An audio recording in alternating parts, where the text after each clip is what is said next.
नमस्कार, grand Asia news में आप सभी का स्वागत है। ताजा खबरों के साथ हाजिर हूं मैं प्रीति विश्वास।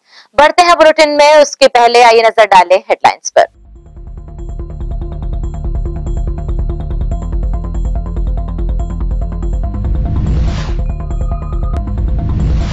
सावन माह के पहले सोमवार को उमड़ा भक्तों का जन सैलाब। मंदिरों में भगवान भोलेनाथ की पूजा अर्चना कर रखा व्रत।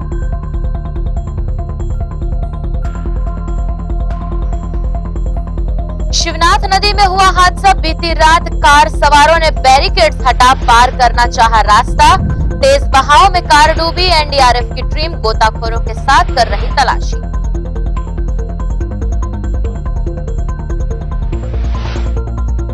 और स्वास्थ्य मंत्री टीएस सिंहदेव के पंचायत विभाग से इस्तीफा देने से राजनीति सरगर्मी शुरू। टीएस सिंहदेव ने कहा कि सभी को स्वतंत्रता है अपनी राय रखने का, तो वहीं कृषि मंत्री रविंद्र चौबे ने पंचायत मंत्री के इस्तीफे से अधिकांश विधायकों के आहत होने की कही बात।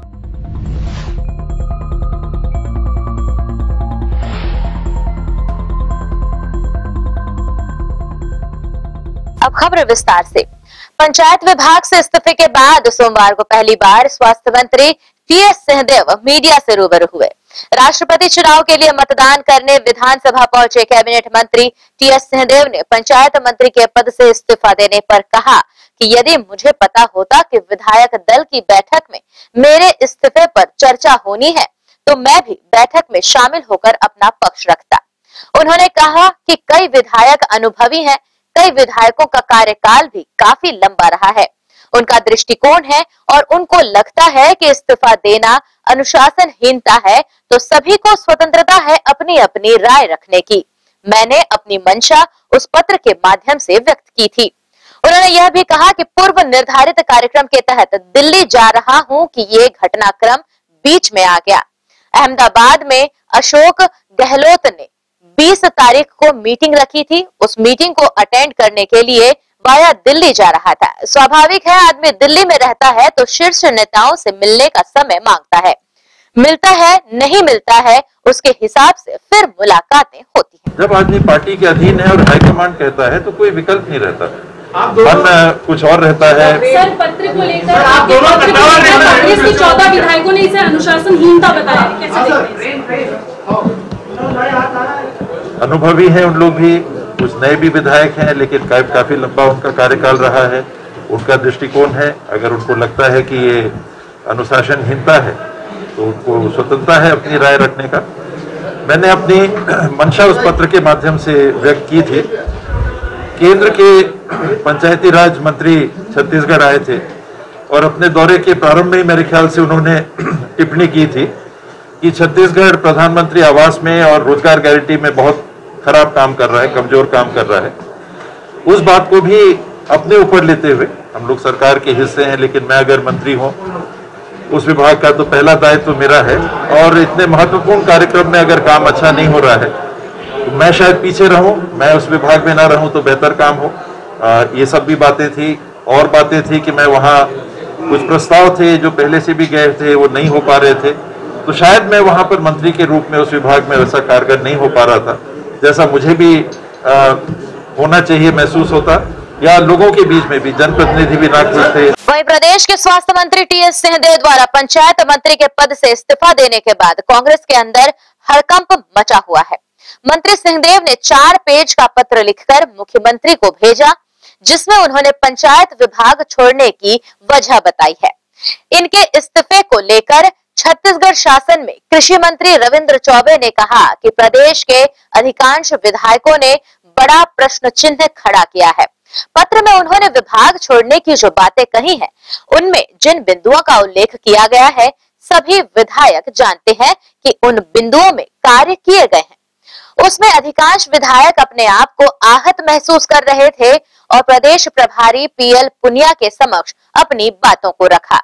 अब क्या होगा? पीएल पुनिया हाईकमान के सामने अपनी बात कहेंगे, इसके बाद कोई सम्मानजनक हल निकलेगा। कांग्रेस के अधिकांश विधायकों ने उस पर बड़ा प्रश्न चिन्ह खड़ा किया है कि पत्र में उन्होंने इस्तीफे पे अपने विभाग छोड़ने की जो बात कही है उसमें उन्होंने जिन बिंदुओं का उल्लेख किया है, सभी विधायक जानना चाहते हैं कि सरकार के उन बिंदुओं में जो कार्यक्रम दिए गए हैं, कार्य किए गए हैं, तो उसके बारे में अधिकांश विधायक अपने आप को आहत महसूस कर रहे थे और माननीय पुनिया जी के समक्ष उन्होंने अपनी बातें रखी। सर, क्या कार्रवाई की मांग की? माननीय पुनिया जी के समक्ष सभी विधायकों ने अपनी बातें रखी।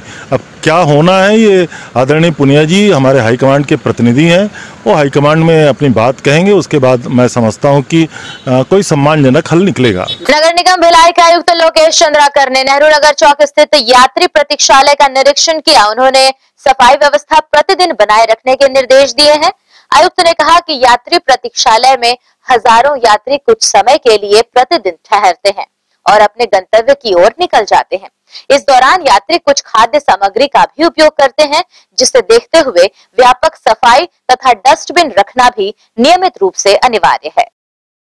नेहरू नगर चौक पर स्थित यात्री प्रतीक्षालय का निरीक्षण करने के बाद निगम भिलाई के आयुक्त लोकेश चंद्राकर ने समीप में ही आधुनिक शौचालय का भी निरीक्षण किया।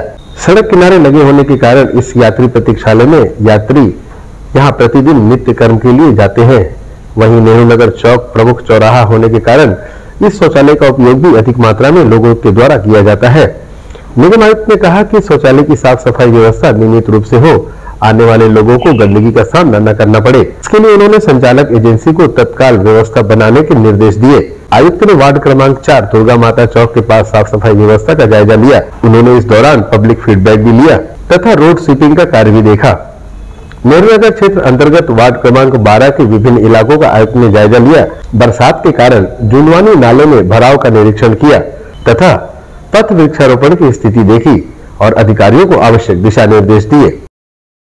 माननीय आयुक्त महोदय जो है साफ सफाई व्यवस्था का लगातार जायजा ले रहे हैं। वहीं माननीय महापौर जी भी लगातार स्वच्छता को लेकर स्वच्छता बनाए रखने का संदेश शहरवासियों को दे रहे हैं।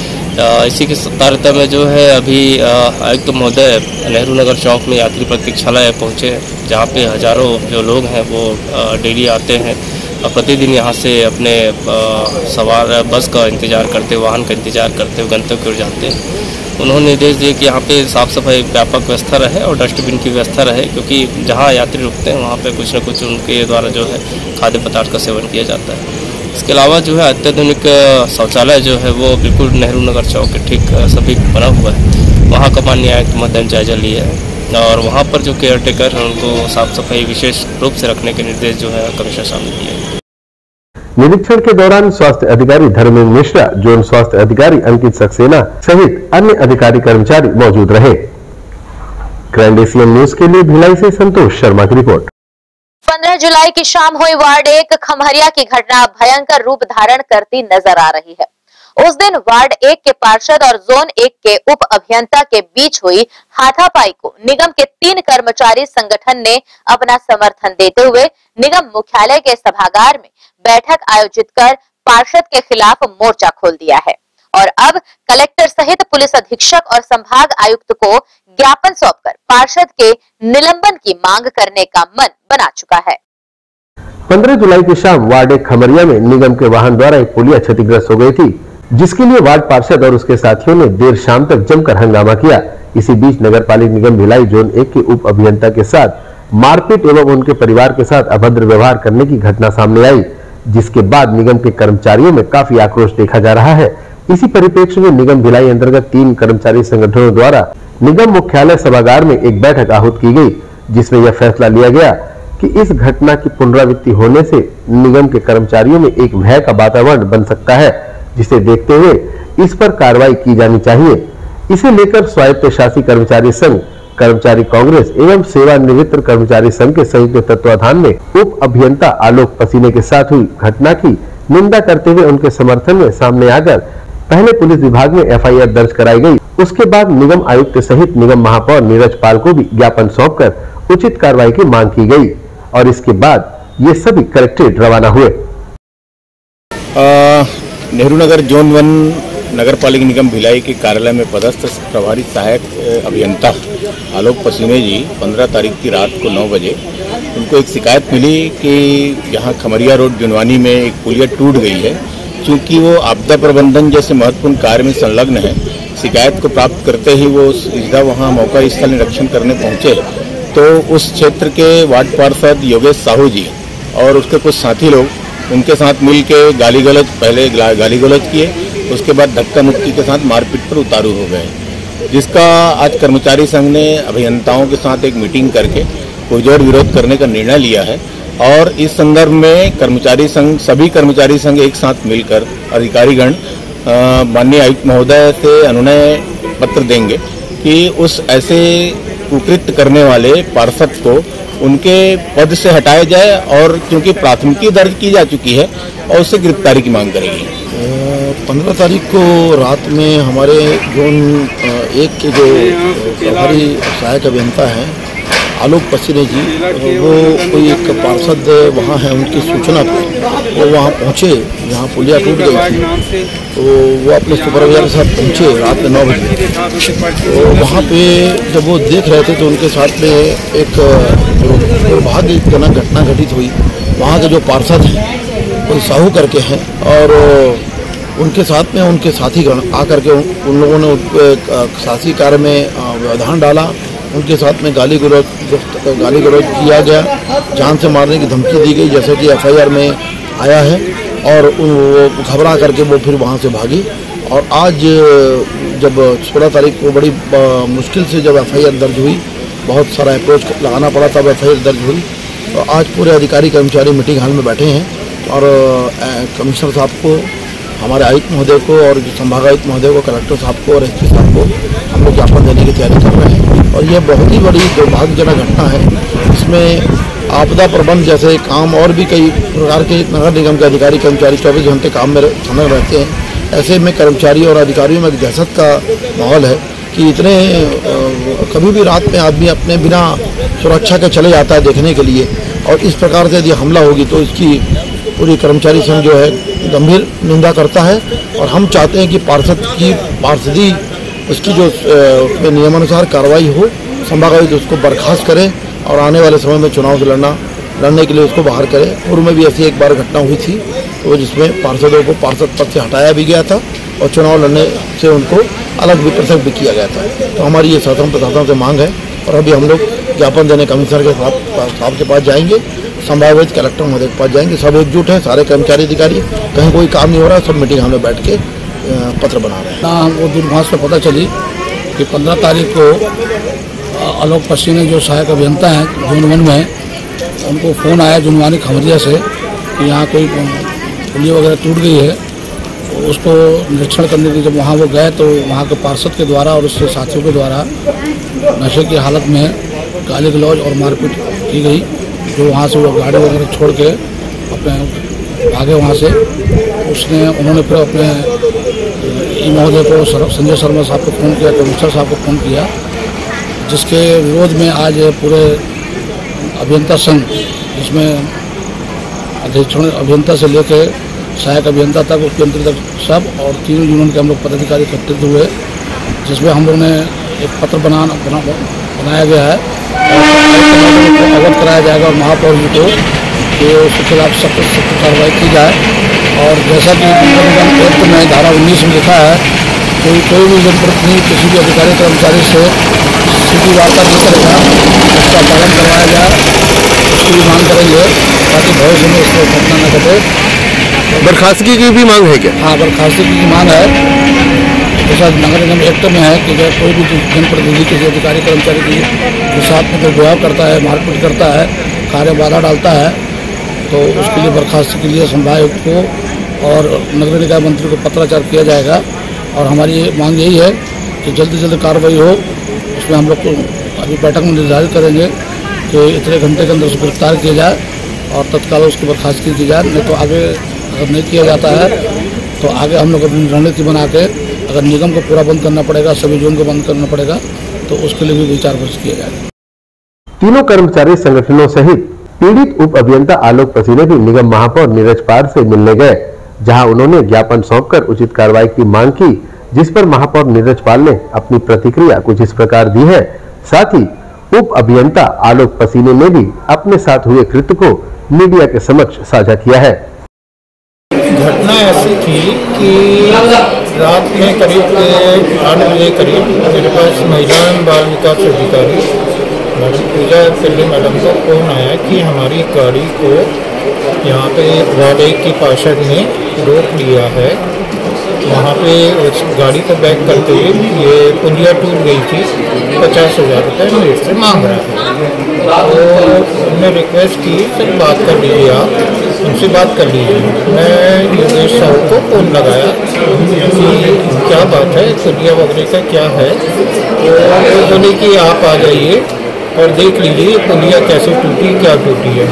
मैं बोला सुपरवाइज़र को भिजवा देता हूँ। सुपरवाइज़र जाके देखा भी नहीं, वो सांप आ।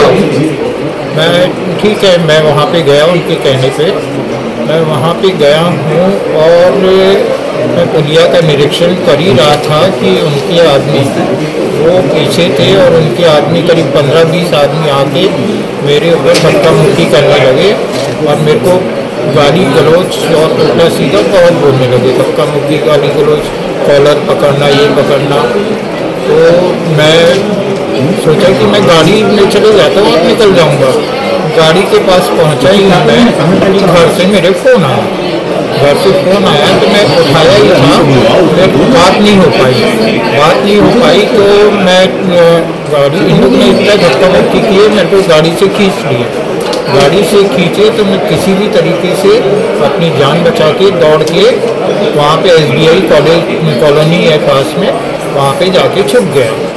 उसके बाद मेरे अपने अधिकारी रिपी साहब और जोन कमिश्नर को मैं बताया ऐसी बात है। ये जब ये घर में ये पता चला, अब ये क्या है, मोबाइल में मेरी बात नहीं हो पाई थी, तो घर वालों को एकदम वो लगा कि क्या हो गया क्या नहीं हो गया करके, एकदम भारी आवाज़ आ रही थी। तो लोग भी हड़बड़ा के यहाँ पे आ गए। मैं बता के आया था मैं यहाँ जा रहा हूँ, मेरा घर और वो ज़्यादा दूर पे है। मेरे घर में इधर लोग हड़बड़ा के आए। मेरा बेटा उससे पार्षद से पूछा कहाँ है पापा, कहाँ है, तो देख नहीं रहे हैं, क्या हो गया क्या नहीं हुआ करके। और मेरी बेटी और वाइफ भी वहाँ पे गए कि क्या हो गया करके। तो उनके साथ इतना मिसबिहेव, गाली बकना, ये बकना, उसके आदमी और ये और वो भारी उसके, वो भी फिर वो बचा के जान बचा के वो भी भागे। फिर मैं उनको आगे की तरफ बुला के किया कि हम लोग आगे हैं। फिर आगे बुला के हम लोग घूम के फिर थाने में, स्मृति नगर थाने में आके वहाँ पे अपन ने रिपोर्ट करना है।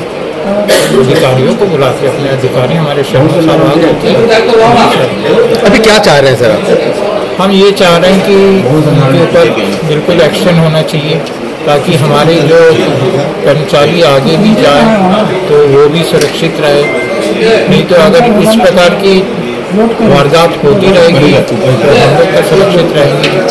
हम लोग को क्या है, अभी बरसात का समय, बाढ़ कहीं भी आएगी तो हम लोग को तो जाना है, पब्लिक को हम लोग को फेस करना है। अगर इस प्रकार की रहेगा तो हम कौन कर पाएगा। आलोक पसीने जो हमारे यहाँ सहायक अभियंता के पद पर कार्यरत हैं, उनके द्वारा मुझे अभी एक पत्र दिया गया है, एक आवेदन दिया गया जिसमें उन्होंने अपने साथ हुई घटना के बारे में जिक्र किया है और उनके साथ ही कर्मचारी महासंघ के लोग, स्वायत्त शासी कर्मचारी महासंघ के लोग भी आए थे। पार्षद जो हमारा जो वार्ड नंबर 1 का है योगेश साहू, उसके साथ कुछ घटना हुई है आज से 3 दिन पहले। इसके बारे में इन्होंने इस पत्र में लिखा भी है और कार्रवाई की मांग को लेकर आए थे। तो कार्रवाई करने का अधिकार तो हम लोगों का है नहीं, हम जैसा इनकी मंशा है, इनके द्वारा जो दिया गया है, मैं आयुक्त महोदय को ये पत्र भेजूंगा, क्योंकि कार्रवाई करने का अधिकार तो नगर निगम में आयुक्त को है। तो आयुक्त महोदय को मैं ये पत्र जो है मेरे द्वारा दे दिया जाएगा आज। महापौर होने के नाते एक पार्षद द्वारा इस तरह के कृत्य को आप किस तरह से देख रहे हैं? देखिए, मैं तो इसमें इतना ही बोलना चाहता हूँ कि नगर निगम की जो संरचना है वो नगर निगम क्षेत्र के विकास को लेकर की गई है शासन के द्वारा, और उसमें उस गाड़ी के एक गाड़ी है जिसमें विकास को लेके, डेवलपमेंट को लेके काम होता है, उसके 2 पहिए हैं। एक तरफ अधिकारी कर्मचारी गण है और एक तरफ जनप्रतिनिधि जो पार्षद के रूप में हो चाहे महापौर के रूप में है। दोनों का बैलेंस जरूरी है। अगर दोनों के बीच में अगर कोई मतभेद है या कोई ऐसी बात आ रही है तो वो निश्चित रूप से उसका असर जरूर शहर को भी उसका नुकसान होता है। ऐसी घटना नहीं होनी चाहिए, इसकी मैं निंदा भी करता हूँ। और ये क्या कारण थे ये भी आज मुझे दिया गया है पत्र में पता करता हूँ। ये घटना अच्छी नहीं हुई है, इसमें मैं इसकी जानकारी लेकर फिर आगे आपको बताऊंगा। 15 जुलाई को हुई घटना काफी निंदनीय है, जिसके लिए महापौर नीरज पाल ने भी कहा है कि निगम के अधिकारी कर्मचारी और निगम क्षेत्र के जनप्रतिनिधि एक वाहन के 2 पहिए होते हैं, जिसका आपस में परस्पर सहयोग बनाकर चलना अति आवश्यक है। परंतु पार्षद द्वारा किए गए इस कृत्य से निगम के कर्मचारियों में काफी आक्रोश देखने को मिल रहा है। देखना होगा कि इन कर्मचारियों का आक्रोश इस घटना को किस परिणाम तक पहुंचाता है। ग्रैंड एशियन न्यूज के लिए भिलाई से संतोष शर्मा की रिपोर्ट। इसके साथ ही यहाँ वक्त हो चला एक छोटे से ब्रेक का। जल्द हाजिर होंगे कुछ और खबरों के साथ।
पल्स हॉस्पिटल आधुनिक चिकित्सा उपकरण व अंचल के अनुभवी चिकित्सकों द्वारा उपचार। पल्स हॉस्पिटल, जी हाँ, हमारे यहाँ 24 घंटे आपातकालीन सेवाएं व एम्बुलेंस सेवा उपलब्ध विभागों में शिशु रोग, ट्रामा एवं न्यूरो सर्जरी, न्यूरोलॉजी, जनरल एवं लेप्रोस्कोपिक सर्जरी, ऑर्थोपेडिक, एंजियोप्लास्टी व एंजियोग्राफी, इंटरनल मेडिसिन, हड्डी रोग, महिला एवं प्रसूति रोग, हृदय रोग, बर्न एवं प्लास्टिक सर्जरी, दंत रोग विभाग, नाक कान गला, फिजियोथेरेपी, अत्याधुनिक पैथोलॉजी लैब, सिटी स्कैन एवं एक्सरे, मेडिकल स्टोर, मेडिकल एवं surgical ICU, NICU, PICU. Pulse hospital, हमारा पता पल्स हॉस्पिटल 2/4 नेहरू नगर पश्चिम Bhilai. Contact number 0788 401414 0788 35901112। Mobile number 9300171767। MG school नए सत्र में लेकर आ रहा है बच्चों के लिए डे बोर्डिंग की सुविधा।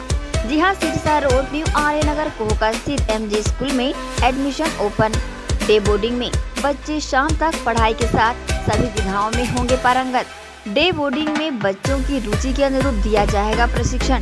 कंप्यूटर, खेल में फुटबॉल, क्रिकेट, वॉलीबॉल, हैंडबॉल और इतना ही नहीं स्विमिंग पूल, हॉर्स राइडिंग, साथ ही साथ मनपसंद खान पान। एमजे स्कूल प्रबंधन पालकों की कसौटियों पर कर रहा खरा उतरने का दावा। मैं स्कूल की principal H Lakshmi.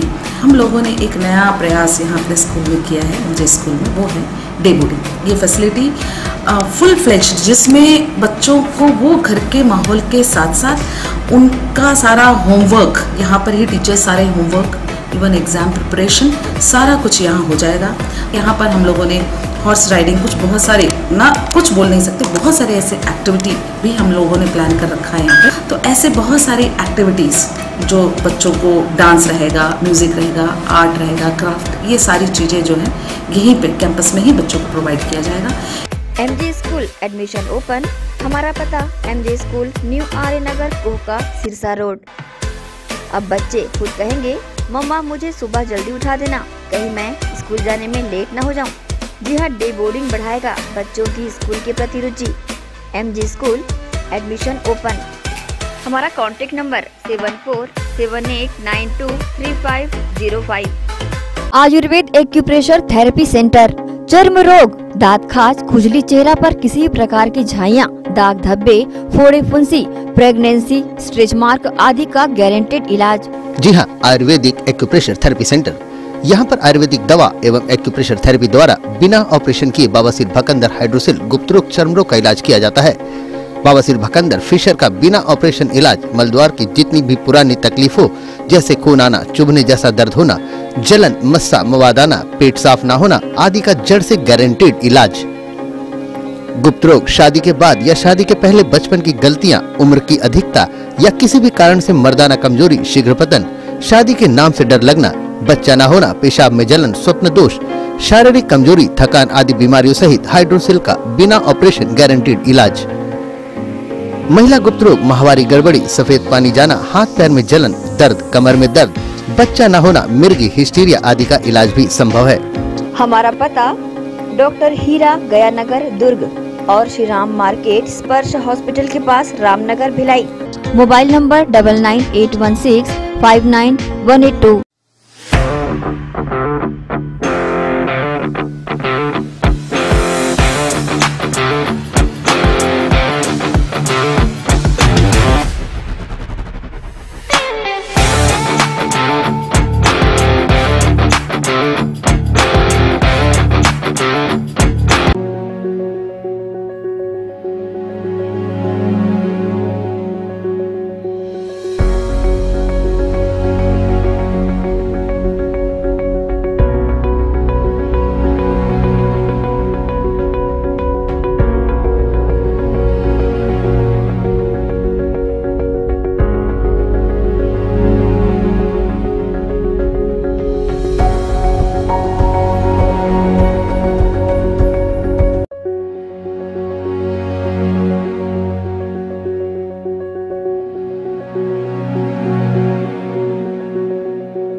BM Shah super multi speciality hospital, 24 घंटे आपातकालीन सुविधाएं, जिसमें मॉडुलर ऑपरेशन थिएटर से सुसज्जित छत्तीसगढ़ के प्रतिष्ठित न्यूरो फिजिशियन, न्यूरो सर्जन की सुविधाओं के साथ सड़क दुर्घटना में घायल मरीजों के लिए विशेष ट्रॉमा आईसीयू की सुविधा उपलब्ध है।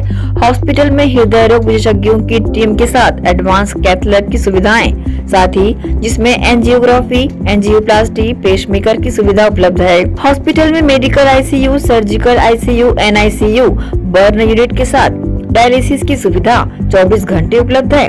हॉस्पिटल के सभी वार्ड एयर कंडीशनर होने के बावजूद सबसे किफायती दरों में उपलब्ध। General ward, private room, deluxe room, super deluxe room की सुविधाएं उपलब्ध है। हॉस्पिटल में गायनिक डॉक्टर्स की एक्सपर्ट टीम, नॉर्मल डिलीवरी एवं सिजेरियन के लिए सुविधा 24 घंटे उपलब्ध है। साथ ही साथ महिला एवं बच्चों के लिए अलग अलग वार्ड की सुविधा उपलब्ध है। हॉस्पिटल में सभी प्रकार की जांच जैसे MRI, CT scan, sonography, 2D echo, ECG, EEG, endoscopy, x-ray, खून एवं पेशाब की जांच की सुविधा बेहद किफायती दरों में उपलब्ध है। हमारा पता PM Shah multi speciality hospital and research centre, Shastri Nagar, Supela, Bhilai, Chhattisgarh. Phone number 7730777111, 77307772।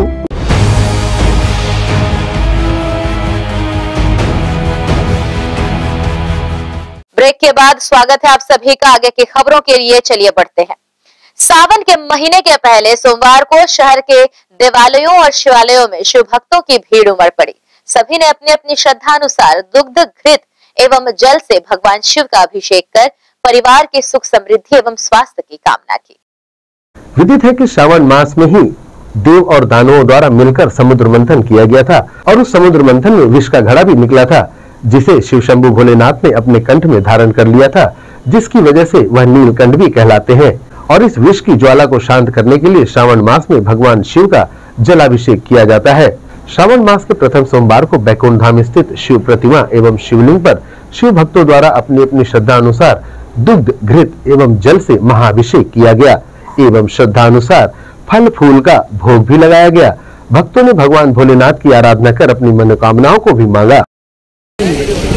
बाबा से यही अपनी सुख समृद्धि के लिए कामना की है, अपने परिवार के कल्याण के लिए कामना की है। तो सावन का जो मास है ये प्रतिवर्ष बड़े धूमधाम से मनाया जाता है बैकुंठ धाम परिसर में। तो इसलिए मैं यहाँ के जो पंडित जी हैं उनका बड़ा धन्यवाद करना चाहता हूँ, क्योंकि ये इस बैकुंठ धाम में बड़ा पवित्र धाम है और यहाँ का जो जो मैनेजमेंट वो करते हैं बड़ा अच्छे से करते हैं। और हर साल हम आते हैं यहाँ पे, हर सोमवार को दर्शन करने आते हैं बाबा का। बड़ा पवित्र स्थान है। इसके साथ में हर हर महादेव। मनोकामना तो भोलेनाथ अपार है, उनकी जो शक्ति वो तो वो बोलना नहीं है, वो ऑटोमेटिक अंतर्यामी है, जानते हैं किसको क्या चाहिए, हमको कुछ नहीं मांगना है। और आज सावन की सवारी रही, बहुत अच्छा लगा और इस बैकुंठ धाम में आकर के बहुत अच्छा लगा। हर साल हम लोग आते हैं और अच्छा लगता है। और यहाँ के जो मैनेजमेंट है बहुत अच्छी तरह से देखभाल करते हैं और बहुत धन्यवाद है उन लोगों का, बहुत अच्छा लगता है। कुछ और ऐसी व्यवस्था आप देख पा रहे हैं कि कुछ यहाँ जरूरत है, क्या क्या व्यवस्था बनाई जानी चाहिए? ज़रूरत तो अभी खास नहीं बोल सकते हैं, क्योंकि अभी ठीक ठाक है, कोई ऐसा नहीं है। जितना पब्लिक है उसके अनुसार तो ठीक ठाक है। बस पूजा पाठ ठीक ठाक से हो जाए, हमारा परिवार ठीक रहेगा, हमारा प्रदेश ठीक रहे, हमारा देश ठीक रहे, यही बाबा से मनोकामना में।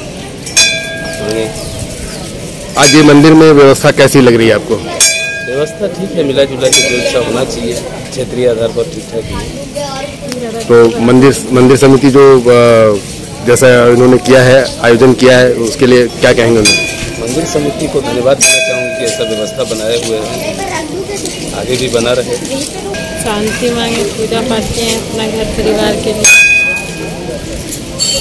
कैसा लग रहा है आज बैकुंठ धाम मंदिर में आकर? बहुत अच्छा लग रहा है। व्यवस्थाएं यहाँ ठीक ठाक है? ज़्यादा भीड़ भाड़ नहीं है, जैसे रहना चाहिए वैसे ठीक है। आप पिछले 2 साल तो मंदिरों में आना बैन था कोरोना काल की वजह से। बहुत भीड़ रहती थी पहले, अभी तो कोरोना की वजह से लग रहा है बहुत अच्छा है। ऐसी रहना चाहिए, ज़्यादा भीड़ भाड़ में वही होता है कोरोना फैलने का डर से। वहीं बैकुंठ धाम के मां दुर्गा मंदिर के पुरोहित ने श्रावण मास में शिव भक्ति करने पर इससे मिलने वाले फल के बारे में विस्तृत जानकारी न्यूज टीम को उपलब्ध कराई। सोमवार का वार है, इस कारण सोमवार को भीड़ तो लगती है, लेकिन श्रावण में इस कारण जो है जल का अभिषेक होता है, दूध का अभिषेक होता है और तुम्हारा मधु का, तेल का, जिसका भी अभिषेक कराते हैं।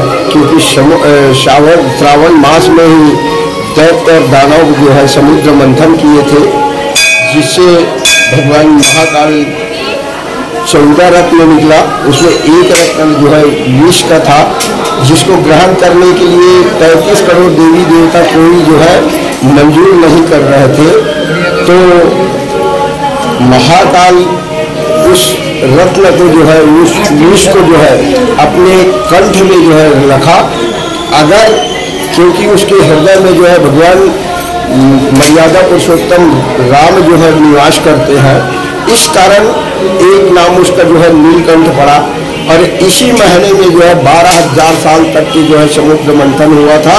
जिसकी वजह से समुद्र मंथन से 14 रत्न निकला और 14 रत्न निकलने के बाद जो है विष को श्रावण मास में ही भगवान जो है ग्रहण कर किए, जिसके कारण उसका शरीर जो है हमेशा जो है जल रहा है। इस कारण जितना भी जल हम अभिषेक करते हैं, जितना भी दूध का अभिषेक करते हैं, जितना भी मधु का अभिषेक करते हैं, जितना भी गन्ना रस का अभिषेक करते हैं, उस महाकाल, उस भोला भंडारी जो है हमको जो है दया बरसा देती है और सबकी मनोकामनाओं को पूर्ण करता है। अगर श्रद्धा से, भक्ति से कोई भी भक्त जो है उसके ऊपर एक लोटा अगर जल चढ़ा दे, एक बेलपत्री चढ़ा दे, एक चावल का दाना चढ़ा दे या एक पुष्प आग का, धतुरा का, मिष का, क्योंकि जहर जहर को काटता है, मिष को काटता है।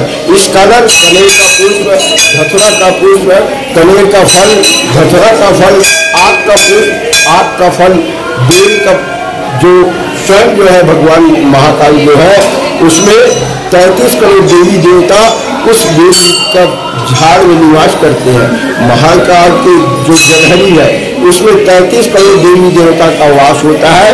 इस कारण अगर हम एक लोटा जल जो है उसका शिव जी में चढ़ाते हैं तो ये समझिए हम 33 करोड़ देवी देवता को जो है स्नान कर रहे हैं, स्नान करा रहे हैं और उसका वरदान हमको जो है मिलता है तुरंत। इसमें संशय वाली बात नहीं है। शिव जी को जितना जल चढ़ा सकते हैं, जितनी दूध चढ़ा सकते हैं, जितनी जो है मधु चढ़ा सकते हैं, जितना गन्ना रस चढ़ा सकते हैं, जितनी शक्कर से अभिषेक कर सकते हैं, जितनी जो है कपूर से अभिषेक कर सकते हैं, अलग अलग अभिषेक करने से अलग अलग की फल की प्राप्ति होती है।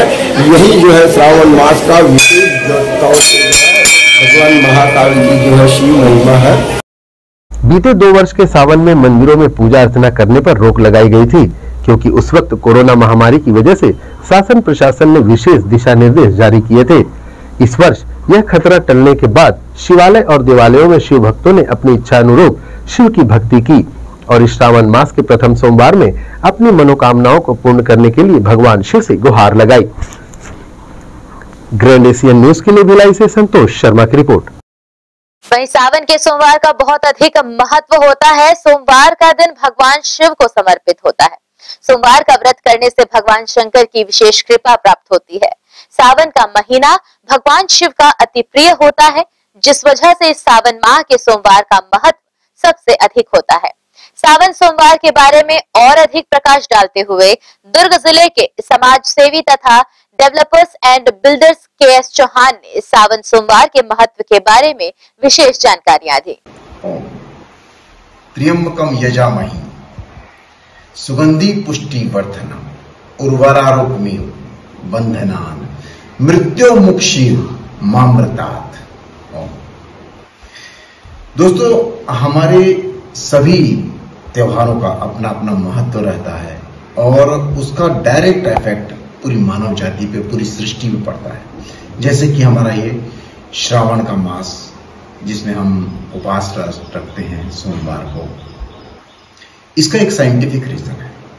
वो ये है कि इस समय जब पहली पहली बारिश होती है तो उस समय वो दूषित होती है, कीट पतंगे बहुत ज्यादा होते हैं उसमें, और वो जब धरती में मिलती है और हरी पत्तियों की सब्जियां में बहुत ज्यादा कीट पतंगे आ जाते हैं। इस वजह से हमें उपवास रखना चाहिए, कम से कम हफ्ते में 1 दिन का, ज्यादा रख सके तो और अच्छी बात है। और दूसरी बात यह है कि हम दूध इसलिए चढ़ाते हैं क्योंकि इसी माह को जो भगवान शिव हैं हमारे, वो उन्होंने मंथन, जो आप सागर मंथन जो आप जानते होंगे, सागर मंथन में अपने विष ग्रहण किया था। तो जो दूध होता है, जो कच्चा दूध होता है, वो भी दूषित हो जाता है अभी, क्योंकि जो चारा खाएंगी हमारे पशु पक्षी, जो चारा खाएंगे वैसे ही दूध आएगा। तो उस वजह से ये दूध भी उनको चढ़ाया जाता है ताकि हमारे सभी विषैले जो कीटाणु हैं वो उसमें से हमारी रक्षा की जाए और मानव जाति की रक्षा की जाए। पंचामृत भी दिया जाता है। जैसे हम टैक्स भरते हैं वैसे ही साल भर में हमारे जो प्राकृतिक जो पंच तत्व हैं, पृथ्वी जल वायु आकाश अग्नि, उसका हम लोग टैक्स भरते हैं। इस समय हम उपवास रख के और पंचामृत चढ़ा के, जैसे शक्कर जो है वो रिलेट करती है पृथ्वी से, दूध रिलेट करता है पानी से, दही रिलेट करता है वायु से, घी रिलेट करता है अग्नि से और आकाश से रिलेट करता है शहद। तो ये सब चीजें हम चढ़ाते हैं। तो इससे हम धन्यवाद प्रेषित करते हैं अपनी प्रकृति को, अपने पंच तत्व को।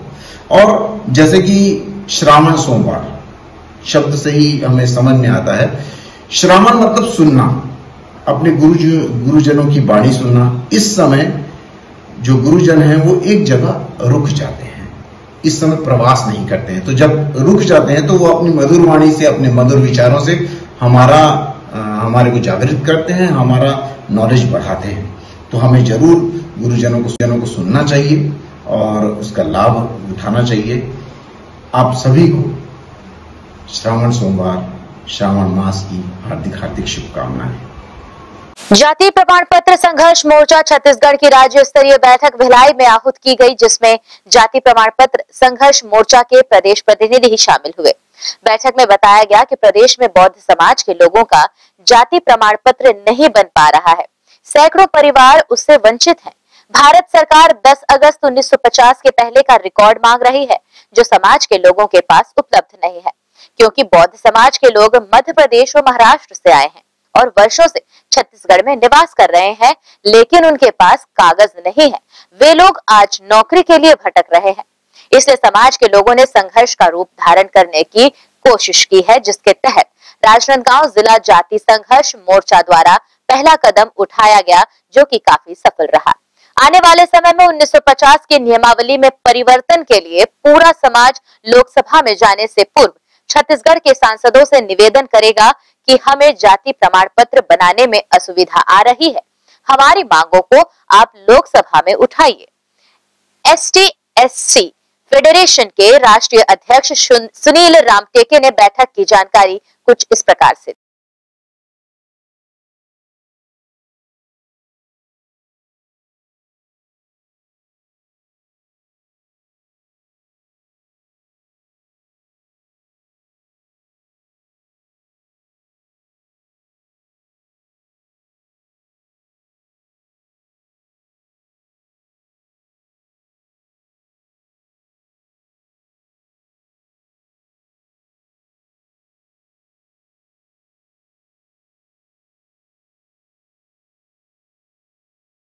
आज बाबा साहब डॉक्टर अंबेडकर सांस्कृतिक भवन में एक बैठक का आयोजन किया गया। ये बैठक जाति प्रमाण पत्र की समस्या के ऊपर था। प्रदेश में जाति प्रमाण पत्र की समस्या लगातार बनी हुई है और इसको कई ऐसी सरकारें आई छत्तीसगढ़ में, चाहे बीजेपी की सरकार हो, चाहे कांग्रेस की सरकार हो, उन लोगों ने एक हम लोगों को झूठा आश्वासन दिया। अभी तक काम कोई नहीं किया इस प्रमाण पत्र के ऊपर में। ये समस्या जो कि तो बनी हुई है, बल्कि इसको और जटिल किया गया है।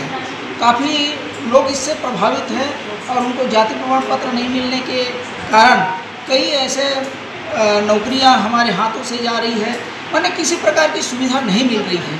तो ये जो आंदोलन है जाति प्रमाण पत्र प्राप्त करने हेतु, जो आंदोलन है जो पूरे प्रदेश में प्रारंभ हुआ है, जिसकी शुरुआत राजनांदगांव से हुई है, उस बैठक को लेके, उस संदर्भ को लेके आज इस डॉक्टर अंबेडकर सांस्कृतिक भवन में सभी लोग उपस्थित हुए।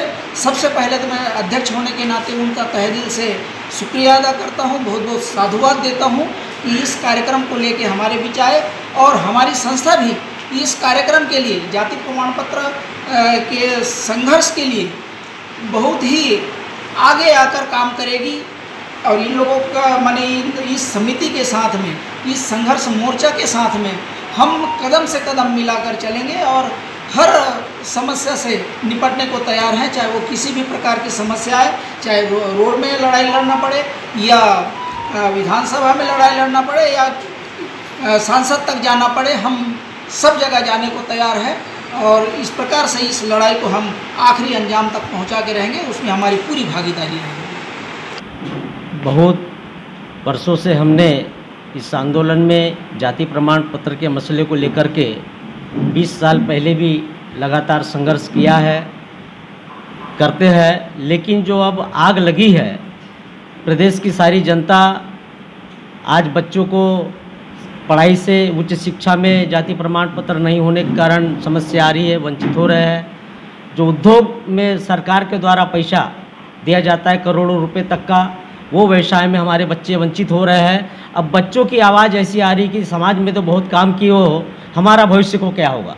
इसलिए दलित पैंथर सेना हम छत्तीसगढ़ सरकार से मांग करते हैं कि जिस तरीके से हरियाणा की सरकार ने, दिल्ली की सरकार ने 15 साल की बाध्यता करके देते हुए बाहर से आने वाले SC/ST के लोगों को जाति प्रमाण पत्र बनाया था, उसी तर्ज के ऊपर में छत्तीसगढ़ की सरकार ऐसा कोई समाधान निकाले कि हमें छत्तीसगढ़ का मूल निवासी मांगते हुए हमारा जाति प्रमाण पत्र बनाया जाए। अगर जाति प्रमाण पत्र नहीं बनेगा तो संसद से लेकर चाहे जान की आहुति देना पड़े, लेकिन हम जाति प्रमाण पत्र लेके रहेंगे, चाहे राज्य की सरकार हो या केंद्र की सरकार हो।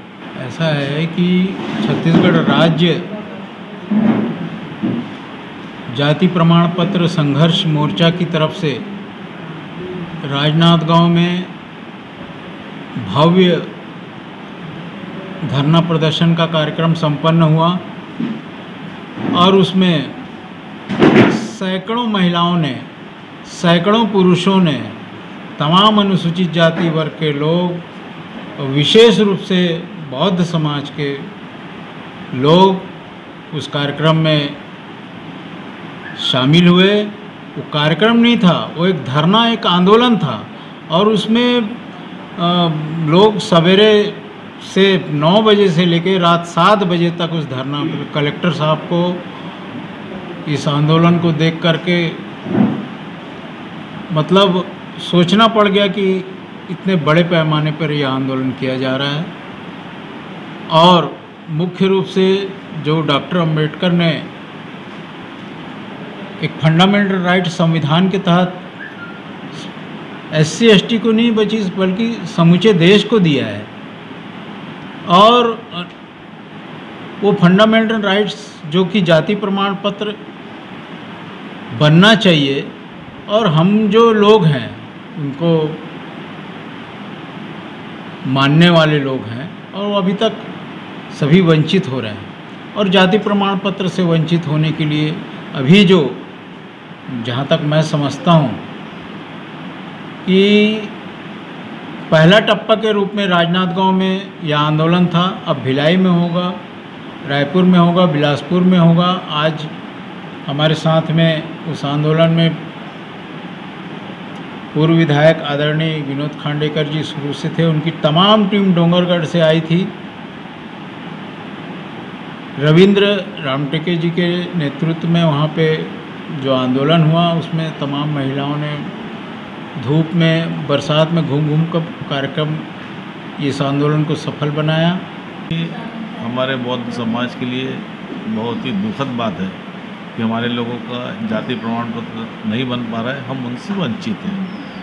भारत सरकार 10/8/1950 का रिकॉर्ड मांग रही है, जो हमारे समाज के लोगों के पास उपलब्ध नहीं है, क्योंकि हमारे समाज के लोग बहुत से नौकरी पेशे से मध्य प्रदेश से आए हैं, महाराष्ट्र से आए हैं और यहाँ वर्षों से निवास रहा था, लेकिन उनके पास कागज नहीं है। आज भटक रहे नौकरी के लिए, पैसे के लिए, कहीं कुछ नहीं मिल रहा है।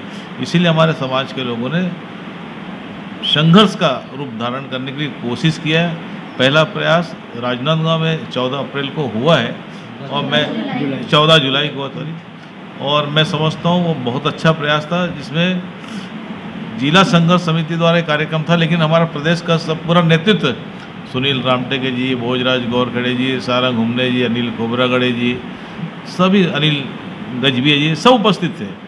तो निश्चित हमारे समाज के लोगों को लगा आज हम लोग ने छोटा स्टेप उठाया और पूरा प्रदेश हमारे साथ है।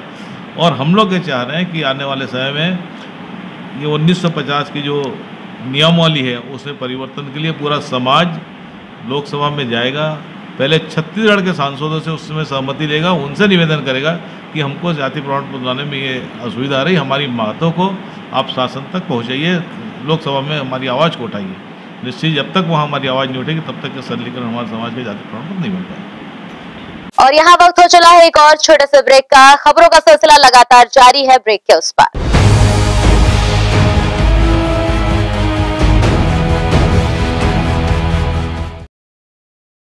भिलाई के प्रमुख स्थल पावर हाउस में स्थित होटल शिव प्रभा इन एवं town king the family restaurant नवीन साज सज्जा एवं आधुनिक सुविधाओं से लैस। हमारी विशेषताएं economic suite, executive suite, premium suite and presidential suite. Town king the family restaurant, लाजवाब स्वाद से भरपूर नाश्ते एवं भोजन की उत्तम व्यवस्था। Banquet hall, party hall, conference hall, free Wi-Fi internet, new elevator, travel assistance, safe deposit vault and godown, special tariff plan for corporate, marriage and other functions. Online booking facilities available. Sweet home away from home. Power House railway station व bus stand से मात्र 500 metre पर स्थित hotel Shiv Prabha inn and town king the family restaurant, 46 C market, Apna KC laws के बाजू में। Power house Bhilai. Contact 98932 15251 और 8966 981590।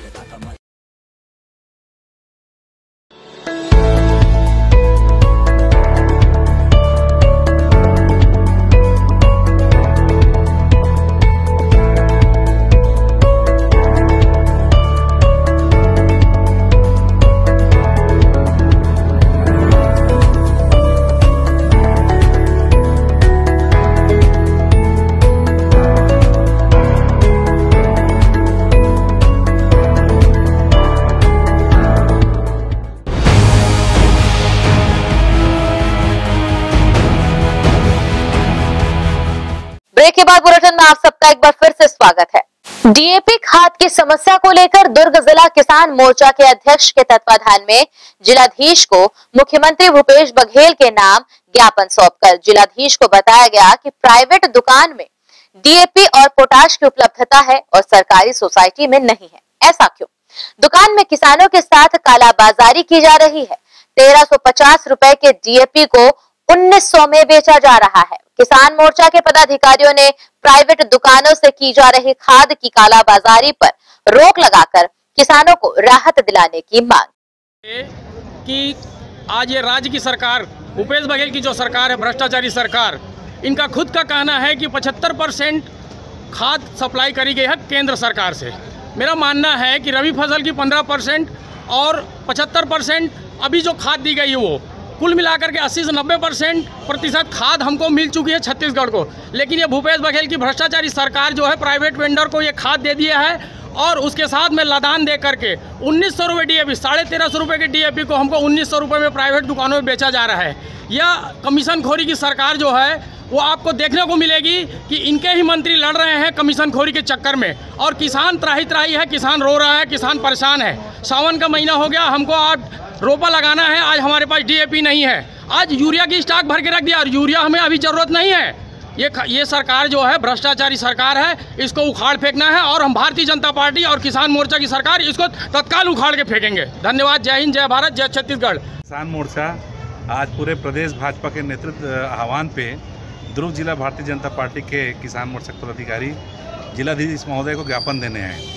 हम सब भारतीय जनता पार्टी कार्यकर्ताओं की मांग है कि पूरा सावन महीना लग गया, खेती किसानी काम अभी बहुत जोरों पे है, लेकिन दुर्भाग्य है कि इस साल किसी भी सोसाइटी में कांग्रेस की सरकार के द्वारा डीएपी खाद की सप्लाई नहीं की जा रही है और जानबूझकर जो केंद्र से मिलने वाले खाद डीएपी उसको सरकारी सोसाइटियों में देकर प्राइवेट गोदामों में, प्राइवेट अपने संस्थाओं के द्वारा मनमाने दर पर बेचा जा रहा है। हम जिलाधीश महोदय को आज ज्ञापन के द्वारा ये बात कहें कि जो डीएपी है वह सरकारी सोसाइटियों में अनिवार्य मिलना चाहिए और जो प्राइवेट दुकानों में जो डीएपी जो बेचा जा रहा है, मनमाने कीमत में जो बेचा जा रहा है, एक निश्चित जो भारत सरकार के द्वारा डीएपी का जो कीमत है उसी कीमत पर ही दुकानों में भी विक्रय हो, यही हम सबकी मांग है।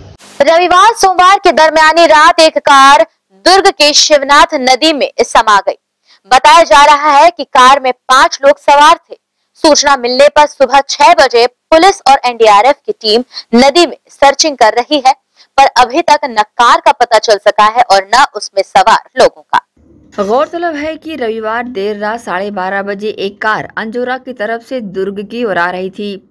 कार ब्रिज से न जाकर सीधे नदी की ओर जाने लगी। नदी में बाढ़ होने की वजह से पुलिस ने वहां बैरिकेड्स लगाकर रखे हुए हैं, जिससे कि कोई नदी की तरफ ना जा सके। घटनास्थल से कुछ दूर ईंट भट्टा बनाने वाले रहते हैं। उन्होंने बताया कि कार बैरिकेड्स के पास कुछ समय के लिए रुकी। इसके बाद कार से 2-3 लोग उतरे। उन्होंने बैरिकेड्स को हटाया और कार को नदी में घुसा दिया। नदी में बाढ़ होने की वजह से कार उसमें बहती चली गई। नदी में कार बह जाने की सूचना लोगों ने डायल 112 को दी। इसके बाद पुलगांव पुलिस और एसडीआरएफ दुर्ग की टीम मौके पर पहुंची। रात में काफी देर सर्च करने के बाद कहीं कुछ पता नहीं चल सका। जैसे ही सुबह हुई तड़के से ही गोताखोरों की टीम बोट लेकर नदी में उतर गई। अभी तक न तो कार के बारे में कुछ जानकारी मिली है और न ही कार में सवार लोगों के बारे में जानकारी मिली है। ये नदी में 4 चक्का वाहन गिरने की खबर आई थी। उस पर से हमारी टीम के द्वारा तत्काल घटनास्थल पर पहुंचे। तब से रेस्क्यू टीम लगी हुई है। एसडीआरएफ की टीम भी लगी है। रात में भी रात से लगे हुए हैं। सवेरे सघन तलाश जारी है। अभी गाड़ी का कंफर्मेशन नहीं है, लेकिन कार है इतना बता रहा है। जो इसने खबर किया था वो निषाद परिवार वाले ने, और अभी क्लियर नहीं कितने लोग हैं उसमें। रात को सर अचानक टकराने की आवाज़ आई 11:30 बजे करीब, और हम लोग हाथ पैर धोने आए थे। घर में सांप घुसा था, उसको निकाले। उसके बाद हाथ पैर धोने आए थे तो अचानक टकराने की आवाज़ आई। तो ऊपर ब्रिज के ऊपर देखे, क्योंकि अक्सर वहीं पर टकराने की आवाज़ आता रहता है, और ये तो दोनों बैरिकेड लगा हुआ था, तो इसमें ध्यान ही नहीं गया। जब तक उधर से इधर आते तब तक गाड़ी आगे जाके बहते हुए नज़र आया, इंडिकेटर जलते हुए। तो हमको लगा कि हाँ कार ही बह रहा है, और बचाने का कोई आवाज़ भी नहीं आया। तो हम लोग पीछे दौड़े, और दौड़ जाते जाते तक के वो गाड़ी वहाँ रिवर के आगे तक का डूब गया था। तो क्या बैरिकेडिंग लगी हुई थी? हाँ सर, बैरिकेडिंग लगी हुआ था।